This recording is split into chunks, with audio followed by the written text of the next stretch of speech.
The male version of having big breasts and wide hips. Okay, let's see what this is about. So the equivalent is you become the guy with the big boobs, the small waist, and the thick, you Okay. know, ego Pause. breast. That's how you appear. That's how you manifest in the eyes of the antithesis of man, the female, the counterpart, the one that we always, the yin to the yang. That's how you manifest yourself as. When you start to go on this journey of sexual restraint, continence, whatever you want to call it, you are just manifesting as the most fertile individual. I was having a conversation with a client the other day, and he's Side note, I just had to get this off because the thought just crossed my mind. This guy is short as hell. Look at his shoulder, then look at his bicep, then look at his arm. This is short man activity. He's buff. No, he's got some nice muscle definitely, but this guy is short as hell. He stands up and he's probably the exact same height.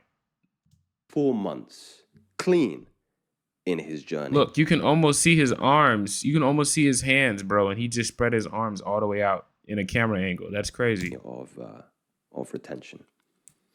And he's at the gym. He's working on himself. He's going to a private area of the gym. He lowers his gaze.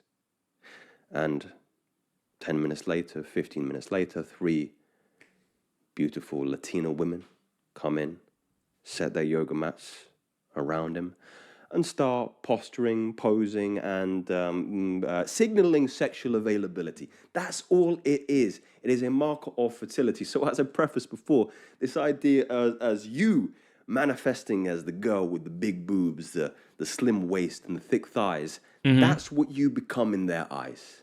Yeah. What are those attributes really? What are they doing? Why are we so attracted to that? Is it just? Why? There's got Let to me be think. rationality to it. It can't just be. I don't know. My dick just get like my I don't know. I just see a gal that like really turned me on, and like she throwing me the signs. You know what I'm saying? She telling me things. You know what I'm saying? Nice things. And my man Peter. You know what I'm saying? Just get hard. I don't even know for real. I don't know. I don't know science, but I just know I likes it. I sees it. They sees me. They like it. I like it. We's like it, and we's Encoded for no reason. Why are men gooning and gawping and gasping at these individuals on Instagram and Oh, only okay. I get what he's saying. the rest of that with the women with these particular archetypes Right. because they're signaling fertility. That's all they're really doing. And what happens when a man is fertile, when he is virile, when he is vibrant, Right. when he is ready to reproduce, is that Maybe just a nice chin, big body, tall. You know what I'm saying? Maybe some muscular definition, nice hairline, stuff like that. Yeah, that shows that you have good genetics. things start to change. They may change, obviously. Maybe your hair gets nice and luscious and nice and young and youthful. I think I look maybe a little bit younger. You look about 20, than I did 25 years. to 30. You can tell me. Maybe your eyes start glowing. Maybe your skin is nice and youthful and clean, and there feels like there's an aura, a glow. Yes, sir. Of course. That's just a signifier of the life that is within you, your capacity to procreate. Okay. That's all it is. That is all it is. It's all about, it's less than that. If I can make it more concise for you, it's all about who has the most life. Talk Who has that. the most life? Talk that. Why are we so attracted to nature and her beauty? Because Life. it is a raw manifestation of life. Yes, sir. When you're having Yes, a Lord. conversation with somebody and there's nothing, it's a feeling. It's not really an understanding. There isn't Human words anything to describe emanating it. from you. You feel if I shook you, something would rattle inside. You're empty. There's nothing in you. No life. And the same for man. The same. Yeah, yo, he got a point. Hold up, he let him cook. Let him cook. The same for women. When you see a voluptuous, I like that word, a voluptuous woman, she's full. She has the capacity to bear life. Yes. And therefore, it's very magnetic in an obvious way. The same is true for man. All these physical manifestation of the benefits that you hear about are all a consequence of your life, your ability to bear it, your ability to create it. Because men are really the creators of life. Women get maybe angry. Some men actually get, well, I wouldn't call them men, angry that I made the statement. That women often say that they create life. You don't create life. You bring life to term. You're bearers of life. I'll give you that. And by the way, I'm not disparaging it, but men create life. Yeah, I think we both create life together. Nourishment, the rays of the sun, the prana in the air, and we create life. We don't. No, we both create life. That is wrong. We plant the seed. Okay, so we are the seed planters. You know, we find the seed, we dig the hole, we plant the seed. But the women, they are the soil, the earth that births the seed into a beautiful tree. So I don't think even to say one or the other doesn't create it. We both create it at the exact same time. That's just a dumb. This is just men trying to go at the men versus women. See, this is gender wars. I'm not getting into this. I'm not getting into this. We give life, and then the female counterpart brings it to term, and she will be utterly consumed by the individuals on a subconscious level that have more capacity to do that than anybody else. The good ones, anyway.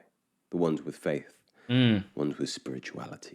And that is not a theory. That is a fact. Speak soon.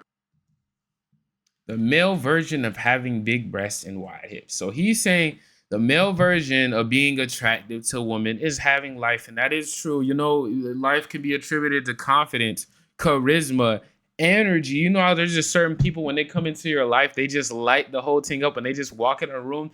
It's just like the room gets a little less darker and gets a lot brighter. You know what I'm saying? Like me, you feel me? Like life. You know what I'm saying? A lot of people are walking around here. I wouldn't say lifeless, but they're losing their life. He's right. You know what I'm saying? By beating your meat. Here's how you gotta look at it. If the physical realm is the lowest dimension, that means everything happens here last. You know, kind of like how you ever seen a movie in psychedelic trips where when you move your hand spiritually moves first. You know what I'm saying? Before it moves physically, it's like the physical has to catch up. So for you to even do an act, like let's say giving into lust or whatever, I guess, and beating your meat, which is fine to do every once in a while. It's not that big of a deal. But, you know, people that do that very often and consistently, that means you're consciously, continuously, you know what I'm saying, indulging in certain spirits that are there to literally just take from you. And you're not creating nothing but giving more energy to that reality. So it's not serving yourself really, besides the pleasure, which will soon pass. So in a sense like that, you're giving away your life force. If the semen in you physically is enough to create a child, then imagine that energy on a physical plane and what it can do to manifest sexual transmutation. So that doesn't make sense that the reason why people who beat their meats a lot, jack off or whatever, they're giving away their seed physically. So they're giving away their seed and create seeds of creativity spiritually as well. So it's why they can't, you know what I'm saying, their hair, all that is just a reflection of what's going on in the spiritual already. So if it's happening in the physical, that means it been already happened in the spiritual a while ago. So yeah, that honestly does make a lot of sense. I don't think I've ever thought of it like that, but that's a great way of putting it. Yeah, it's like, and it's not to say you have to completely go on semen retention, because I'm tired of these niggas who are like 30 years old online sitting here talking to teenage boys saying, stop beating your meat. Like, you're a grown man telling kids to not beat their meat. Like, you're weird. Get off the internet, dude. Like, tell your son that or something. Why are you telling random teenage kids that? You're giving EDPP vibes, bro. This is weird.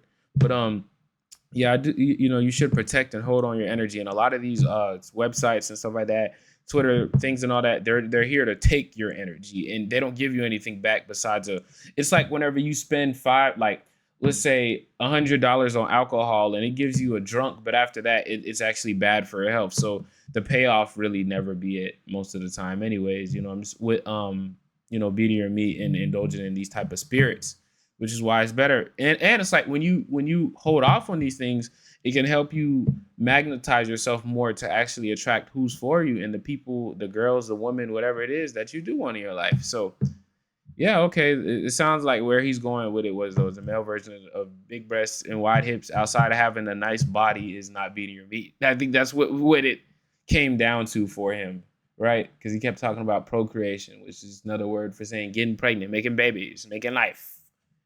But also procreation could be you making an idea come to life, making a new version of your life.